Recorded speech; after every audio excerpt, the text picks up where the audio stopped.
I'm Todd Ellsworth. I'm working with Mike Gobbi from Gobbi Wright. Hello, Todd. How you doing? Good to see you.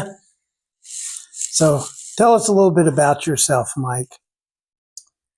Well, I've been doing real estate for 45 years. It's extremely memorable to me. I know the day I started and the day I quit my corporate job. I was working for Uniroyal Corporation, managing a large tire store here in Sacramento. I left that on January 15th, 1980. Started real estate January 16th, 1980, and never looked back.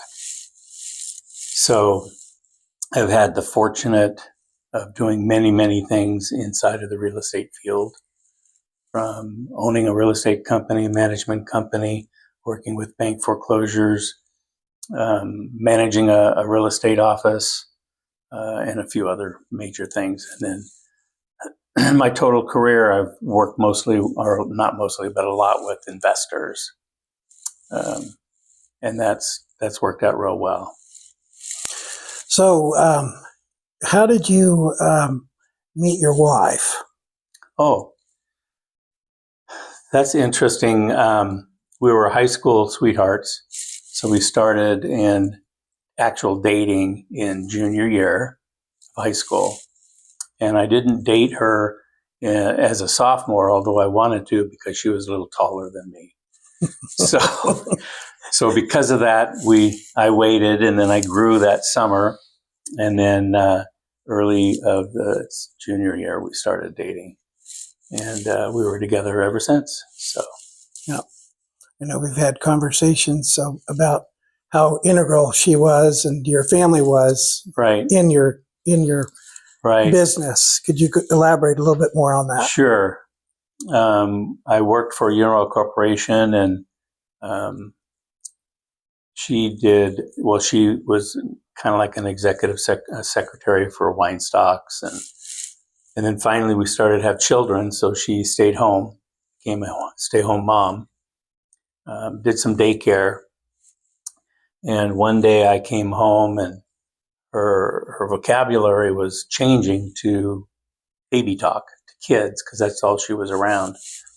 And we finally realized that just wasn't our forte. That wasn't what we wanted. So she went out and secured a job with an investment company. And in October of 1979, I came home one day and I just hated the job. And I wasn't a fun person to be around. So I came home and I made an announcement. I said, as soon as I'm eligible for my bonus the following year, I'm giving notice. Whether I have a job or not, I'm out of here. You know, when you apply that kind of pressure to yourself and to your family, things seem to always work out somehow. So she was working with an investment real estate office, and they were purchasing real estate for limited partnerships. And they came to her and said, hey, we need somebody to manage all of our real estate because the current manager is leaving and going out on his own.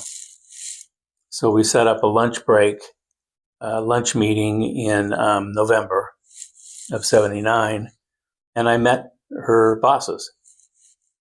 And they said, yeah, we'll take you on. And I figured my philosophy was I'm managing 18, 19 employees and running an office. How hard can it be to manage 100, 110 single family or residents?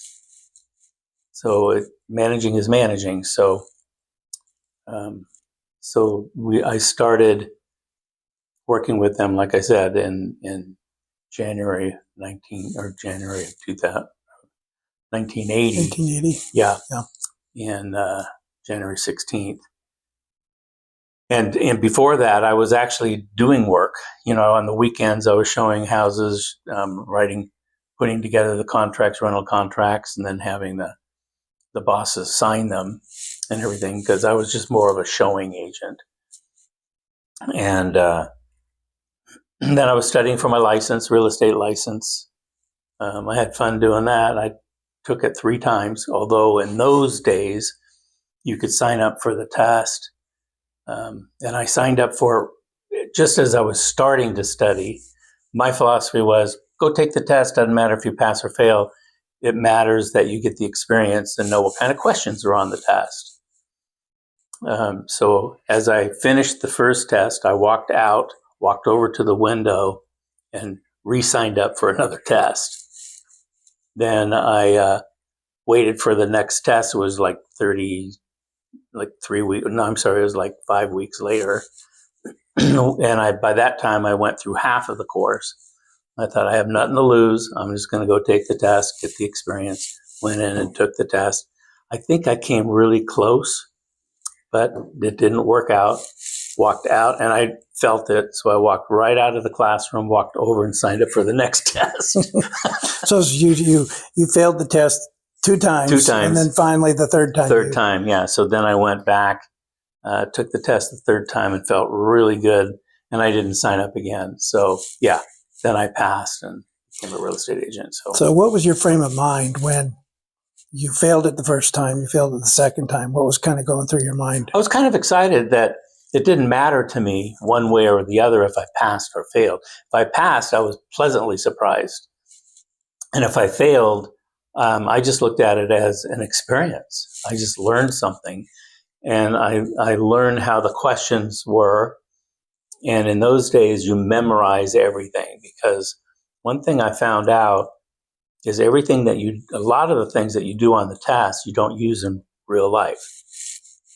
So it was a matter of memorizing. So it got to the point where I was able to go through the test, read the first part of the question, and I knew if it was A, B, C, or D. Right. So the memorization, so I kept repetitively repeating and studying and doing that with the practice test. And that's how I got through it. And then from then you just kind of erase everything, and then you go through the learning curve of what real estate really is all about. Yeah. What did you find to be the most challenging part of that beginning process as you got involved in learning about real estate? I just didn't find it hard. It just wasn't challenging. I mean, it was challenging because it was entirely new, something way different. So what happened to me was I started doing the property management for the company. I had it all organized, and then I got bored. It was all set up. Everything was automated. I had a system that was worked really well for those times. And I did that like within 4 months. Then I started getting bored, and I thought, now what can I do? So I was watching the owners of the company go through a process of analyzing real estate, buying properties at the courthouse steps, on the foreclosures, and going through all that. So one day I just walked into one of the owners and I said, what are you guys doing? How are you doing this? So they showed me, and I thought, well, can I do that too? And I thought, well, why not? Finding property is what they're all about. So in those days, we didn't have computers. Everything was in publication in print. And there was a newspaper called the Daily Recorder at the time. And that's where all the publications are for all the notice of defaults, all the contracts for the state and the city were in there, and you can bid. Divorces were in there. Deaths were in there. Anything that was filed, lawsuits, and everything was in that publication. So I just went to the foreclosures and went through the pages. And in those days, I used a razor blade. So you take the razor blade and you cut out the little ad thing, and then 4x5 cards, glue it on there. And then I had room to write and make notes. So then I would call the bank or the company, and I'd have a conversation with them to see, what stands. And then you can track the foreclosure through the trustee. What kind of questions would you ask? Well, one day there was a company called Union Home Loans, and I called this company, and a gal by the name of Linda answered the phone. And I had talked to her a couple times before on some of the other properties. Anyways, I was really interested in this one property. And I said, Linda, look at, if your opening bid is this amount, we'd be a buyer and we'd be buying that property and it would take it off your hands. The response was, well, we can't do that on this one. I'm sorry. And then I paused for a moment and I said, Linda, what are you guys going to do with it when you get it back? And then there was a pause on the other side of the phone. And she says, well, I don't know. Do you want to list it and sell it for us? That was like the opening to everything that happened into the future. Right at that moment, I became an REO agent, a bank-owned foreclosure agent, and I didn't know it. So you just kind of stumbled into it. Just asked the right questions. And then as time went on, I started getting more and more from her. And then she would tell other companies that I was available and could handle these things in the Sacramento region and the Sacramento Valley. So then it just kept growing and growing and growing and growing. And that was where the years when the S&Ls were all going down. Right. And then they had, everything was being bankrupt, and then went into a trust called the Resolution Trust. And that's, and I got involved in some of the Resolution Trust stuff. So, were the other people that you were working, were you still working for those other partners at the time? I was, and I was doing some REO. And then over time, the partners broke up. One other partner took over. And the main investor, he owned a pension company. So a lot of the investing was done through the pension plan and through the pensions. So it just transformed into doing the foreclosures, and then that broke away from that company, and then I just became an REO agent as an independent, and then we started our own real estate company, my wife and I. Yeah, I'm sure some people are not familiar with what REO stands for. Real estate owned. Okay. A little history on that. If you look back at history, in the very beginning, it was Bank of America. They called them OREO, our real estate owned. So we called them Oreos. Like the cookie. Like the cookie. Yeah, here comes another Oreo. Well, it's OREO. So over time, that first O was dropped, and it's strictly REO, real estate owned, which is basically the bank owns it after they foreclosed. It's not a defaulted loan anymore. And that's the world one of the things that I operated in was dealing with those bank foreclosures. And then it just transformed into all kinds of things during the 80s. A lot of the banks aren't even around today. And then worked with Freddie Mac and Fannie Mae, because Linda, the gal I was just explaining about with Union Home Loans, that company was sold off and disassembled. And then she ended up going down to Southern California. One day she calls me and says, Mike, guess where I'm at? Well, I know you're in Southern California somewhere. What are you doing? Guess who I work for? Linda, tell me. I work for Freddie Mac. And I go, really? So then what happened was she wanted to get a system with Freddie Mac, kind of like the system that we had. Up here in Sacramento. Yeah. So she wanted to have a network. She wanted to have one person to call, one contract or two, but it needed to be filtered and handled through the agent in the field. So there was more of the designated. So what happened is very quickly, I was the center of the account for Freddie Mac. So everything filtered in the Sacramento region of about an 80-mile radius of Sacramento. Everything then would come to me, and I'd go out and analyze it, figure it out, get the contractors, trash it out, do whatever needed to be done. And so we worked on a system, and then that system was going to be spread out through Freddie Mac through the country. So then they started opening up different areas. So we pioneered a system at the time that worked for those times. and streamlined and made Freddie Mac more efficient to be able to get the inventory pushed out to the market. Yeah. What kind of what was really going on in the market at that particular time? Oh, geez. That's a real interesting thing. I don't know how many people understand what the market was like in the 80s. Interest rates were 17 and 18%. That's just the way it was. It was difficult to buy a house. And in those days, in order to buy a house, well, you also have to remember in the early 80s, you could assume anything without qualifying. So they had the B of A versus Wellenkamp was the decision, and then you can go in and assume any kind of loan.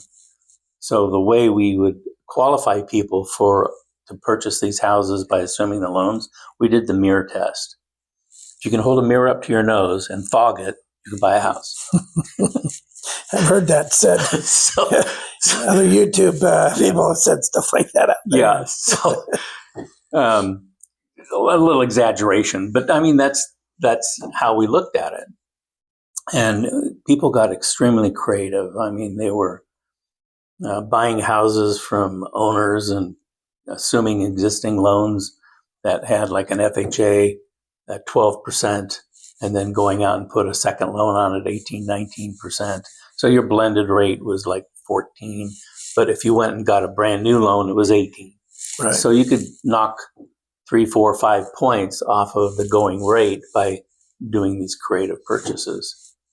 And I grew up in all that stuff. I mean, we were exchanging cars for down payments and jewelry and gemstones and using credit cards to buy houses, to tap the money and pull the cash off the credit card and go and buying these houses. And that's how creative it was in those days. Yeah. It was the Wild West. It was a lot of fun. Yeah. I had some family that was involved in some of the interesting stories. Mm-hmm. Were there any kind of like setbacks that you experienced during the 80s at all? No, other than things were busy. Once you get going and you're just going down the path, you just keep going. So in the 80s, the company that we were affiliated with, and oh gosh darn, what was it, like 85, the whole thing just broke up. And then Kathy and I went and started our own real estate company and a management company, because all those properties that were foreclosed, the owners bailed and the pension company had to foreclose on a whole bunch of the houses, so they needed management. So we formed a real estate company and then took over the management again of about 80, 90 houses as they foreclosed on them, and then we had to liquidate them and get rid of them. So that was tough, some real tough times. But we were always busy, always working hard to do what needs to be done. And then in 1986, I think, is where the Garden Bill was passed. And that changed real estate purchasing, how you purchased, because then you couldn't formally or informally assume the loans anymore. So there was a transition of about a year or two where gradually different lenders were not allowed to assume without qualifying. So we are where we are today. Right. So assuming a loan today is risky because the bank could basically call the loan. Are they in today's market? No. But there is a level of risk. And any investors that do that today, they just need to understand the liability. Well, how long does it take to foreclose in California? Quite a while. How long does it take to do an eviction in California today? Quite a while. Yeah. 6 months to a year. So things have drastically changed. Are people still assuming with no qualifying? Absolutely, they are. Yeah. I wouldn't do it as a real estate agent because there's liability with the license, but as an investor, they're doing it. Yeah. Are you referring to like a seller finance type situation? That and or no, they're just that could be a seller finance, but no, they're actually buying the property straight from the seller and taking full title. It's just assuming the existing loan, giving the seller whatever fee that they want, 50,000, whatever it may be, 100,000, and then taking over the existing loan. And then if the bank decides to foreclose, it takes a while. So investors' philosophy is, okay, go ahead and start the foreclosure. They have 5-6 months to fix it up, sell it, or do something with it, refinance it, whatever. But that's a level of risk, and not everybody's willing to do that. So I always recommend work with caution when you're doing something like that. Yeah, it seems like the American, the good old American value is one where they want to be able to be creative in how they go about solving problems. And it sounds like you had to do pretty creative over different periods of time periods as how the market's changed. Correct. And things have really radically changed today. So what we used to do years and years and years ago, you really can't do it. Now, some of the creativity concepts are breaking out and still there. You can still do a lot of different things. You just have to understand the legal repercussions that could possibly happen today. Creative purchasing is always an investor's forte. That is what we do as investors. I'm also a personal investor and have a portfolio of real estate, but that's just what you have to do. So how long did you do the with that company and that management? How long did that go on for? Probably until 86, 87, and then everything kind of dissolved. And then we moved into a new cycle at the time. The recovery was happening. Reagan was in office. The taxes got changed. And so that's what was going on in the 80s. And then we went into a better market. So what happened to me is I sold all these properties to investors and to homeowners and everything. So it allowed me to have a client list. So as the market started improving, a lot of the investors wanted to liquidate and or exchange into other properties. So then I started working in 1031 exchanges, tax deferred exchanges, upgrading and doing those kind of things. And were they primarily, like when they do a 1031 exchange at that time, were most of them exchanging within the California market, or were they? Yes. Yeah. Okay. Most of them were in the California, because California still was a good deal at the time. It made wonderful sense. The appreciation was there. The markets were going through everything. And then all of a sudden, we started going into the early 90s. And I remember in 1989, Kathy and I, my wife, we owned the real estate company and a property management company. One day she came home, and this was like in November or so. She said, I'm tired of this. This is not fun anymore. So she looked at me and she says, I quit and you're fired. So in December of 79, we got rid of all the property management. We actually gave it away to friends of ours who had management companies. In 89?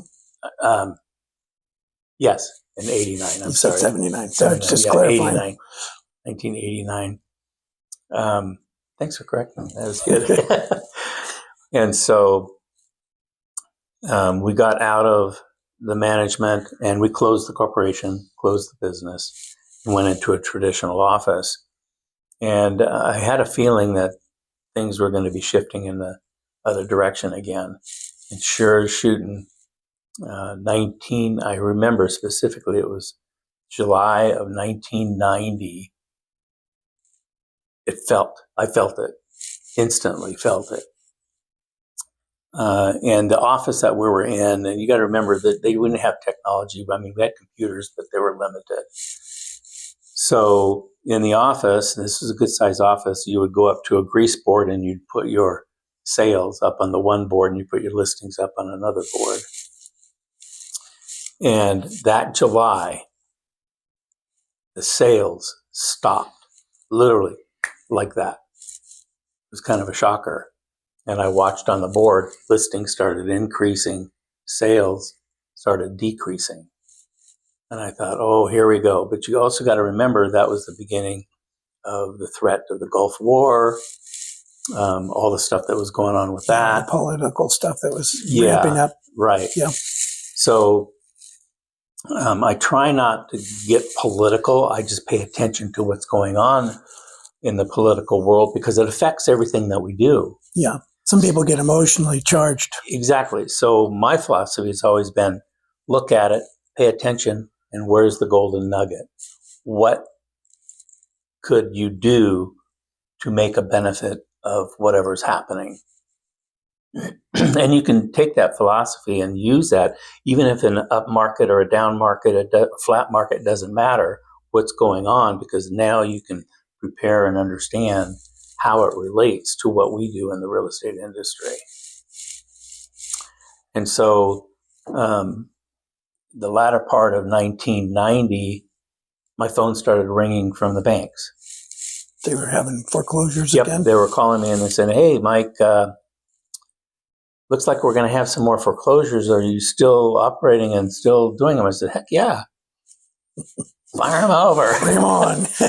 So, yeah, the next thing I knew, by the end of 1990, going into 91, I had a couple of bank owned, and then it just kept growing and growing and growing from there.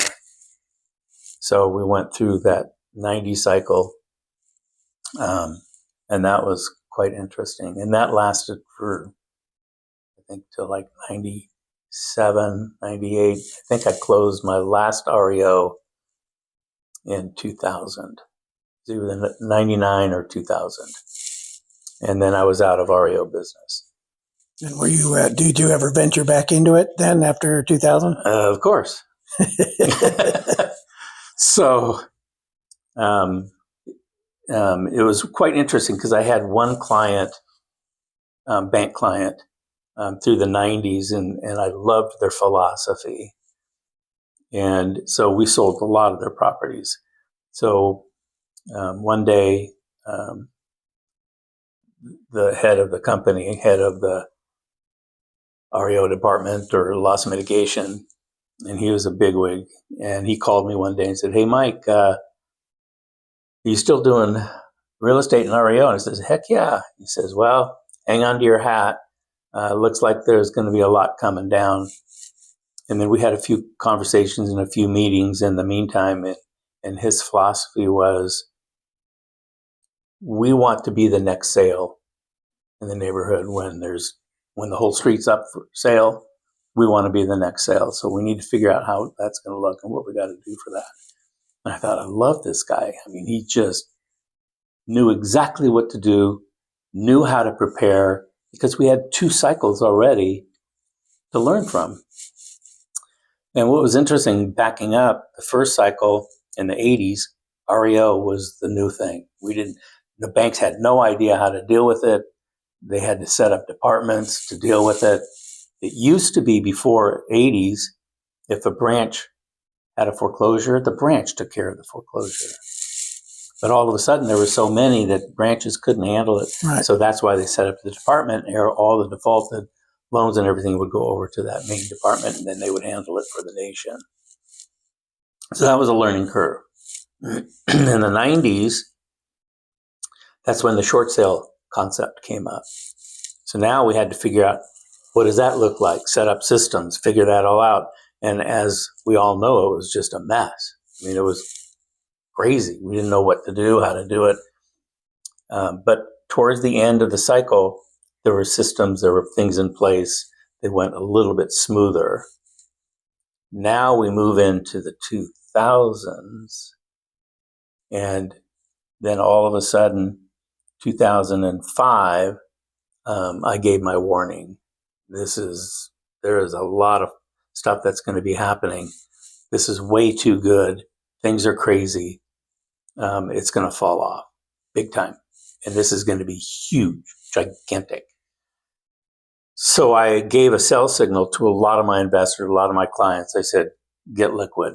Some took advice, some did not.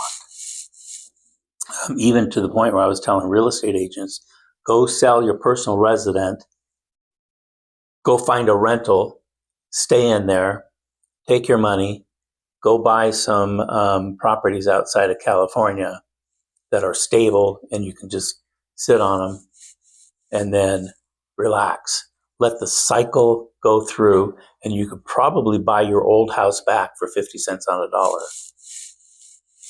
A couple people I know did that and it worked out extremely well for them. But that's tough because you got to have some foresight to that. And now you feel like you're a predictor, and it was kind of strange. So then what we did is 2005 came, 2006, I knew the dam was going to break open. The problem was the government got in the way and slowed it all down. So then it really didn't hit until 2007-ish, although it was happening before that. Yeah. But it became recognizable big time. And then it hit the news and everything. And at that point, we ended up getting so many foreclosures. It was crazy. I'd wake up in the morning and I have 10 new REO properties. I wake up in another morning and I have 15. I wake up another morning and I had 5. At one point, we probably had 50 properties listed in MLS, and we had another 80 going through the process of evictions, cleanup. Somewhere in the process. Somewhere in that process or getting them.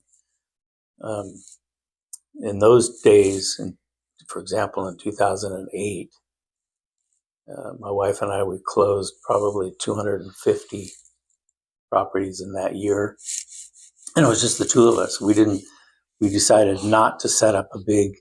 You probably didn't sleep much that year. No. But it was fun, man. I'll tell you, I bought a Prius and put thousands and thousands and thousands of miles on it.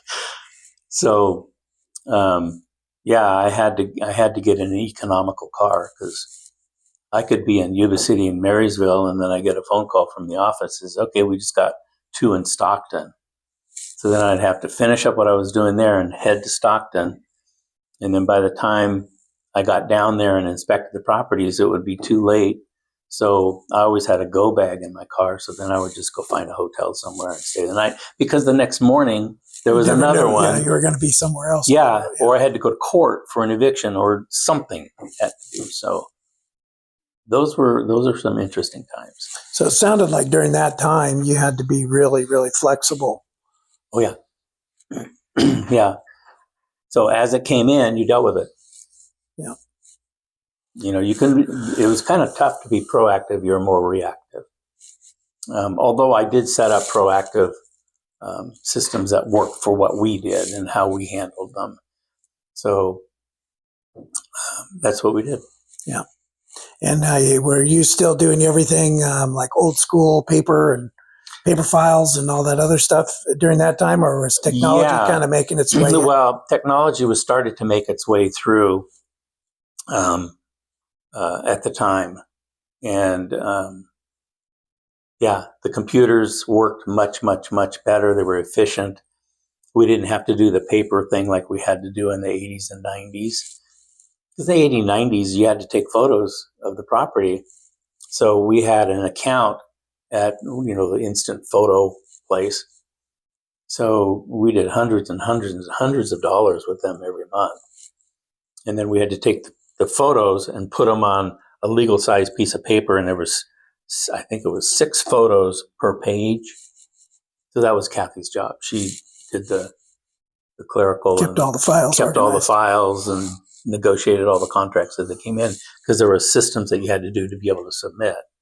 So we would send out packages to the lender, but 2-3 inches thick, with everything on the property, the BPOs, the purchase contracts, et cetera, because we'd have to do it over the phone. We just didn't have the technology to do that. And in the 2000s, the technology came in, which really helped a lot in the way we did things. So you can do stuff in the portals and online, Yeah, and stuff. Yeah. But there was still a lot of paperwork involved. So we had to send out the purchase contracts to the banks, and eventually that all faded away. So it was quite exciting. yeah. So tell me a little bit about how you and Joel got involved together and to form Gobbi Wright in the process. Yeah. You went through with that. Yeah. In the early 2000s, for investors to purchase in California, it didn't make sense. The numbers didn't work. The rents didn't match what you had to pay for the properties. So there was another gentleman at the time. He and I partly teamed up, and we started doing purchasing outside of California. Looked at a few markets. We were doing stuff up in Oregon. And then Oregon got priced out. It just didn't work as well. So then we went to other markets, Oklahoma and North Carolina, Raleigh, all around. And then eventually those markets got priced out. And so we were doing out-of-state investing, which you could buy a house for half the price of what it was in California. And the rents and the numbers just worked perfect. It was just awesome. And then the cycle started. Then we stopped doing investing out of California because the 2008 stuff came. And that was the time that investors could come back and start picking up a lot of real estate. Back in California. Back in California, yeah.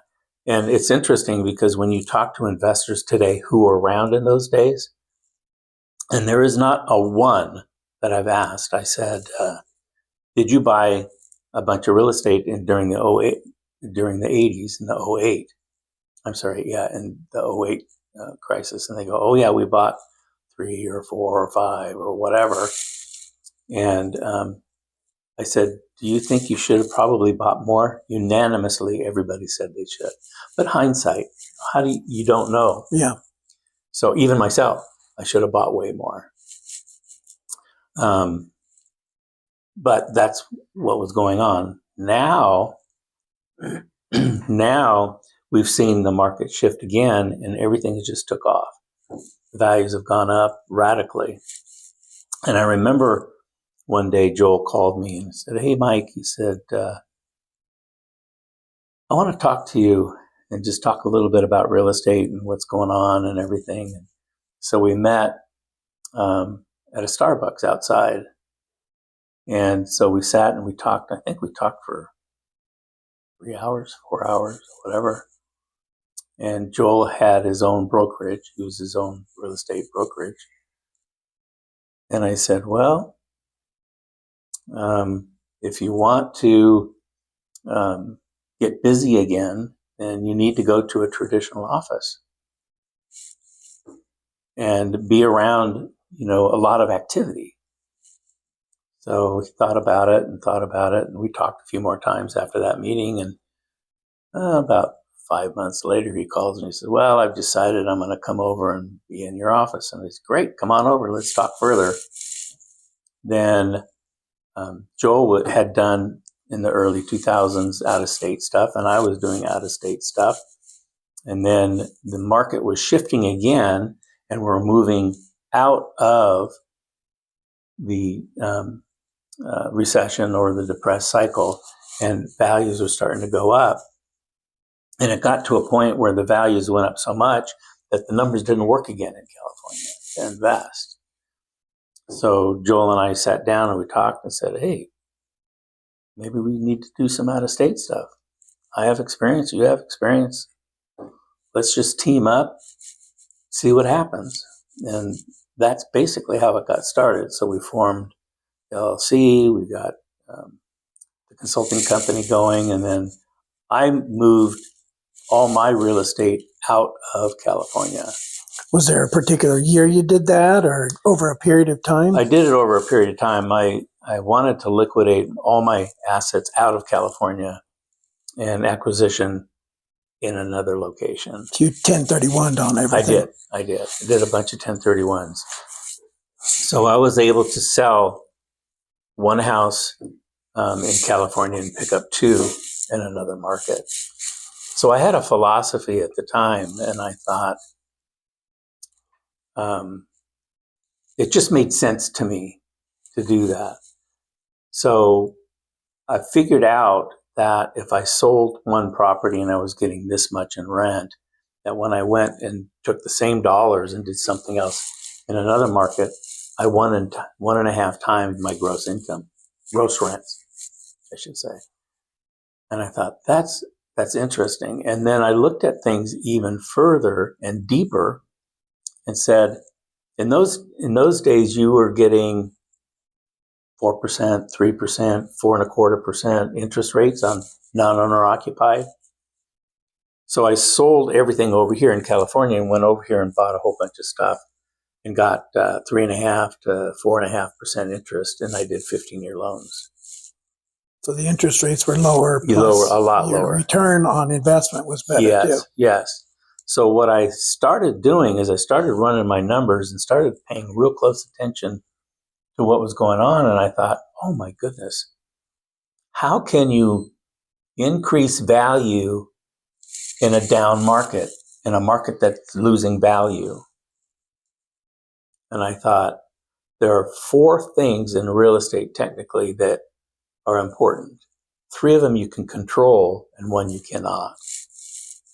3 that you can control is the property itself. You can fix it, clean it, add on, do whatever, so you can increase value by doing those things. The second thing is the tenant. You can control the tenant, raise the rents, lower the rents, love them to death, continue with the rents, and if it's a problem, you can evict them and get a new tenant. There's a control aspect of that. The third thing is you can control the debt. What does that mean? You refinance, pull cash, get lower interest rates, etc. And the fourth thing that you cannot control is the value, because it's going to be whatever the market's going to be.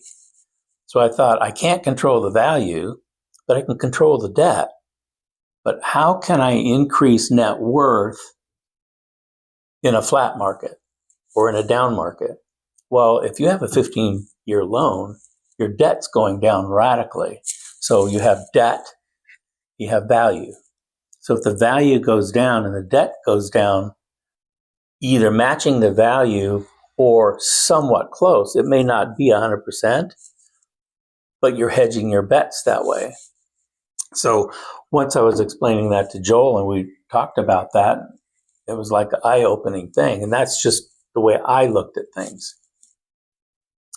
So, and then the reverse happened. Actually, the value started going up. So I had 15-year loans. So what was happening is the debt was going down, the value was going up. So the spread was incredible. Yeah. Even bigger. Even bigger than what was than what you'd originally conservatively forecasted. Yeah. So I wanted to be conservative because I've gone through enough cycles to know that you just don't know how these things are going to play out, right? Yeah. So I thought, what can I do to protect the asset? So if I took $60,000 and I put it over here in a new property, my goal was to protect the 60,000.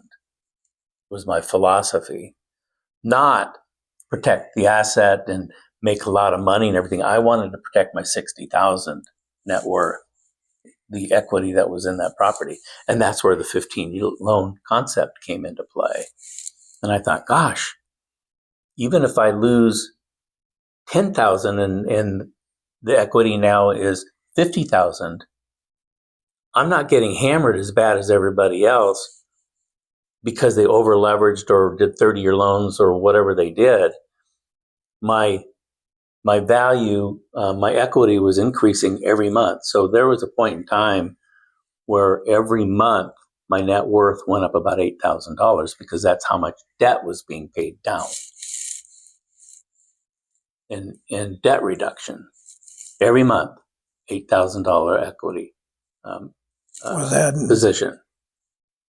So I thought, oh, this kind of works. So Joel and I talked about it, figured it out and everything. So that's what we brought out to a lot of clients during that time when you could do 15-year loans. Now, interest rates are shifting a little bit now. So maybe at some point in time, we might be back to the 15-year available to where it makes sense to do a 15-year loan. Because the payments are higher on a 15-year loan. Right. But yeah, we're just waiting for the day that hopefully that'll happen again. Yeah. So it sounds like most of the type of investing you've done is more long-term rather than like short-term. Yeah. You can't do short-term flips or buy and sells and everything long distance. It just makes it complicated. And most of our clients, when they come to us, we tell them what to do, how to do it, where to do it, etc. And many of them have never seen the property. Even to this day on my portfolio, I have properties that I've owned since 2008. To this day, I've never seen it or drove by it. It's not necessary. Yeah. As long as being taken care of and it does. Going by it isn't going to improve it. It's not going to help. You just know where it is on the map. Yeah, I just know where it is on the map. Physically. Yeah, it doesn't mean that I haven't seen photos or FaceTime, looking at the property, etc. Because technology allows us to do that now. We don't need to physically jump on an airplane and go out and do that. So thank goodness for the technology. Thank goodness for Zooms. Thank goodness for DocuSigns. Thank goodness for all the stuff that's available to us. So now we can make good, fast, solid decisions. Yeah. So with the other properties that are in other states, what kind of people do you have involved with that process? Well, it's a good size spectrum. We have investors that just want to get started. So here's the thing. If you go to buy a house in California, your typical 1,600 square feet, 5, 8-year-old type property, you go to Rockland, Roseville, West Roseville, Elk Grove, and you want to buy the newer type properties, you're going to pay $500,000-$600,000 for those. And they'll rent for maybe $2,200-$2,300 a month, but it's cost you $600,000 to buy it. Well, and lending for non-owner occupied is usually, we recommend 25% down. Now you can do 20% down, but the rates are just not in favor. So most lenders will recommend 25%. So 25% of 600,000, that's a chunk of change. Not everybody has the $100,000+ to put down. What if they only got 80,000? Well, then we can take them to a market that allows the 25%, and they can spend their 80,000 and still set up a reserve and make sense of it all. Because those houses, 1,800 square feet, in those markets today, it's between $285,000 to $325,000 is the house. So, and they rent for $1,900 a month, and they're only spending $300,000-ish. Well, that kind of makes sense. So if we have a client that owns a $600,000 or $700,000 house in California, and they're earning, say, $2,500 gross rent or something like that, we can sell that property and come over here and buy 2 houses for $300,000, and they're getting $1,800, $1,900, $1,700 per house. $22,000 to $24,100 a month here. 217 times 2, that's $3,400 or whatever that is. So we can 1.5 times the gross rent just by shifting their dollars into a different market and better quality houses.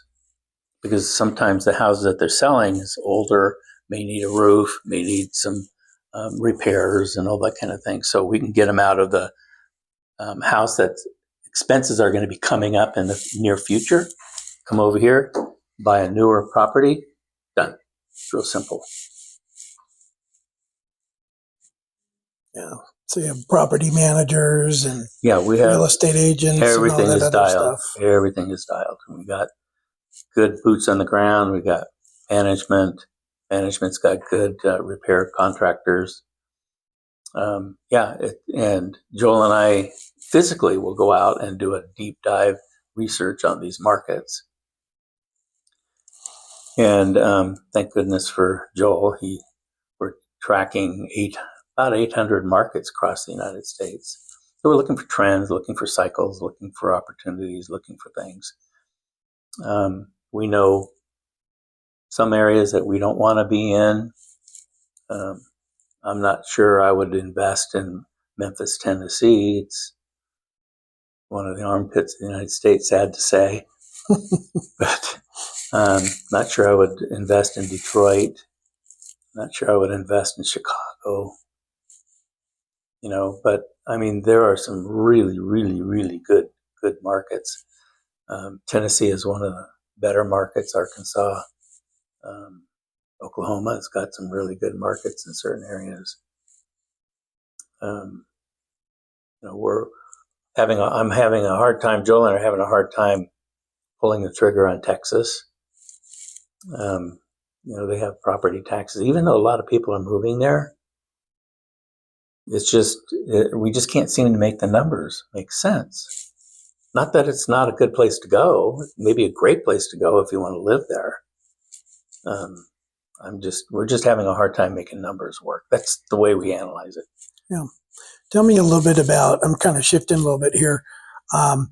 You and Joel went out to look at a market. Tell me what kind of road trip was that like? That experience? Oh my goodness, it was a whirlwind. I think we hit 5 states and looked at the good, the bad, and the ugly. Kansas City, Ohio, Kentucky, Oklahoma, just a bunch of different markets, and just analyzing and figuring out if it made any sense, and actually looking at the quality of the real estate. By doing that, we discovered some interesting situations. Like I think we were in Kansas City, and the majority of the properties are older. We're looking for new construction, new growth, everything. I mean, there was some there, but the majority was older properties, and that's just not what we recommend. Older properties, a lot of maintenance, a lot of things. And then they have basements there. And I remember Joel and I were in a house, and we had an agent showing us some houses, and we're down in the basement. I'm looking around. I go, look at all these cracks. Oh, there's a little bit of water dripping. Oh, yeah, that's common here. Oh, yeah? We're from California. There's mold. There's all this stuff that comes up. And we could see some settling and some things. That's very common. And I go, oh, great. Don't want to get involved with foundations and leaky basements. Structural problems can be lots of money. But then at the same time, you have to understand the local people are accustomed to it. And they're okay with it. I just wasn't okay with it. But that just meant as an investment, you're going to have maintenance issues in the future. So talking about being comfortable and uncomfortable. Here in California, when you see vinyl siding, it's not my favorite siding material, is vinyl siding. So here in California, when I see vinyl siding, I visualize in my mind cover up. So you're covering up the existing siding, whatever was there. Now you go back to Oklahoma, the northern states, the central states, Tennessee. Now all of a sudden you start seeing a lot of vinyl sidings. Very common. The difference is the construction, when it was built, is designed for the vinyl siding. It's a good material. They also have humidity and stuff, so they got mold, so you'll never see stucco in those climates over there. You'll see a lot of brick, lots of brick, which is really nice. And then they'll combine brick part of the house and then vinyl another part of the house, whether it's the back, whole front is brick and then the back could be vinyl, or brick halfway up and vinyl on the other part. Right. So once I got over my prejudice of anti-vinyl, and I realized really what I was looking at, I became very, very comfortable with it. And then I thought, okay, well, how do you repair this stuff? Turns out there's all kinds of companies that specialize in repairing vinyl because there's a lot of it there. Yeah, I'm sure it's gotten better over the years, too, the quality of the material. Oh, yeah. You know, if you own a rental and the kids are out there kicking the ball around playing soccer and they hit the siding and you crack it and shatter it and stuff, obviously the tenant's going to pay for it. But my big concern is, can you get the stuff? And you can. And there's big warehouses that even if there's discontinued material, many times they can still find it somewhere. So, and or you just replace the section, big section, and it looks fine. Yeah. And it's not brutally expensive. So that's why when, for example, you hear the phrase "when in Rome, do what the Romans do." Well, when you're in vinyl country, do what the people do in that area. Yeah, what they do in that area, and they're comfortable, so I'm comfortable. Yeah. You probably learned about different. I'm sure the United States is a very large country, and a lot of people that live in different parts of the country. There's different cultural things even within the United States. Correct. So it's quite an interesting perspective. I'm sure as you're driving around and getting to know certain areas around the country. Correct.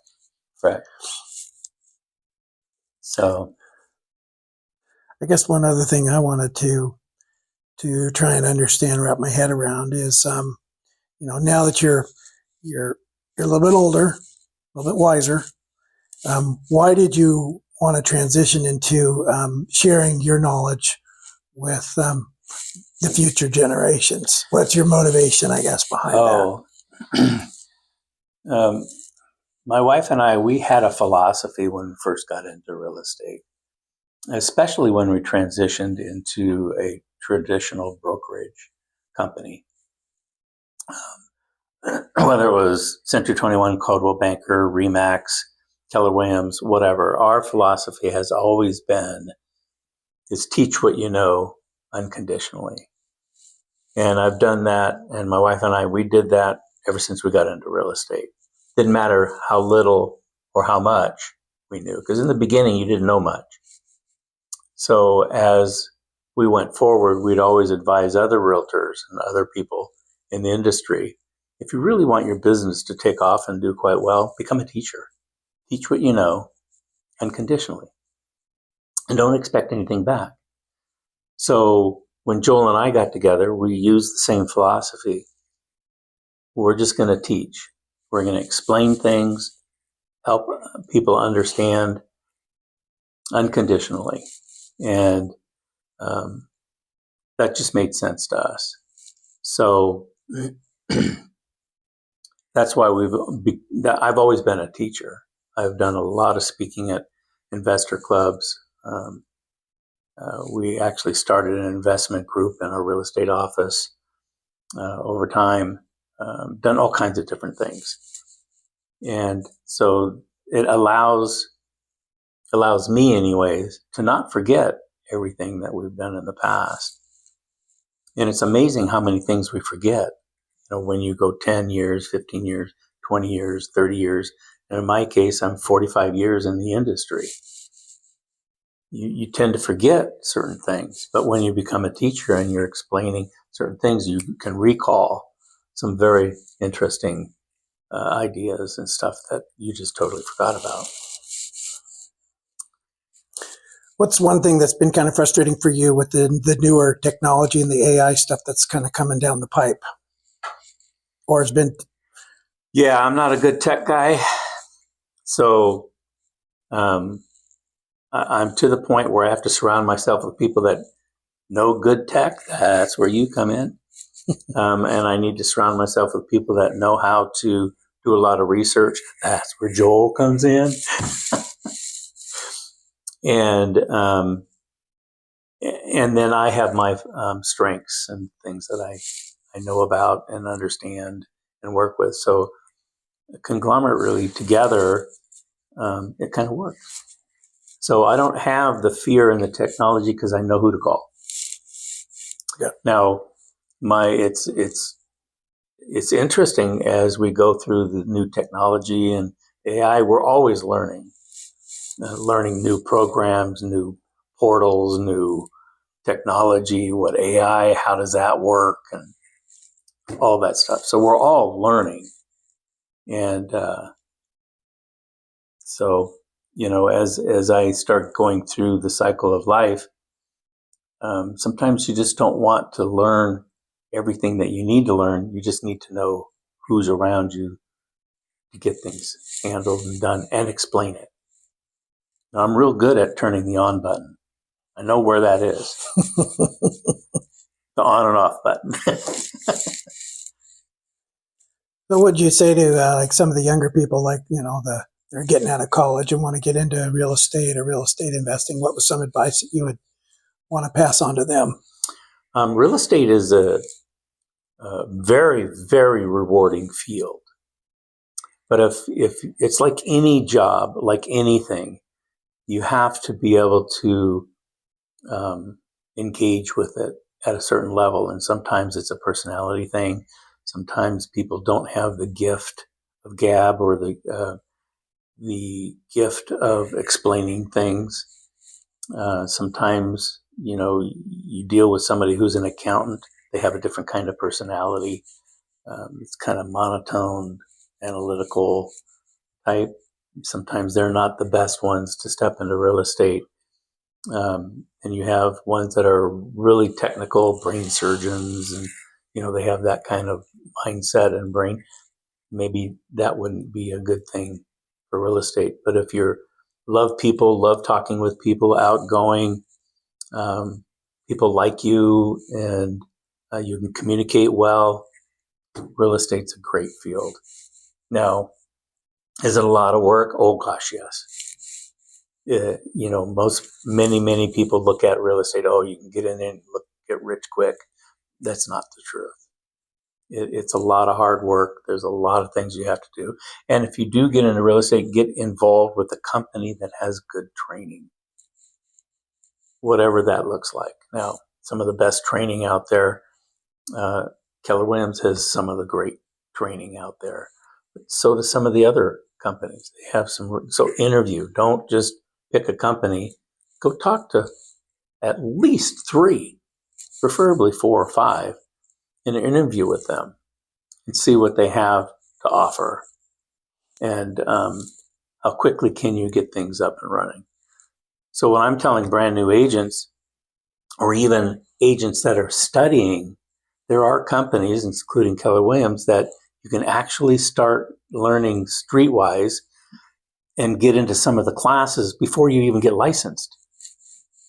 So you can determine if it's something that you want to do, and or you're fully prepared. So as soon as your license comes through and you have your license, you are ready to hit the pavement right away, the very next day, rather than getting the license and then going and learning and studying for the next 30 to 60 days before you feel comfortable go out and hitting the pavement and actually making contacts and doing the things that you do in real estate. So that's pretty much the advice I have for brand new agents. Do lots of research. Talk to a lot of real estate agents. Best ones to talk to, the ones that have been around for 20 years or more. They've got cycles. They've got things that happen to them. They got ups and downs, highs, lows. Those are the people you really want to talk to. Yeah, I appreciate you sharing all this stuff with me. I'm fairly new to the real estate side of it, but I'm glad I can spend time with you. And is there any other final closing thoughts you want to share? No, other than real estate's treated me well. I'm just blessed with the things that have happened over the years. And like I've always said, teach what you know unconditionally. Well, thank you very much for Okay, thank you.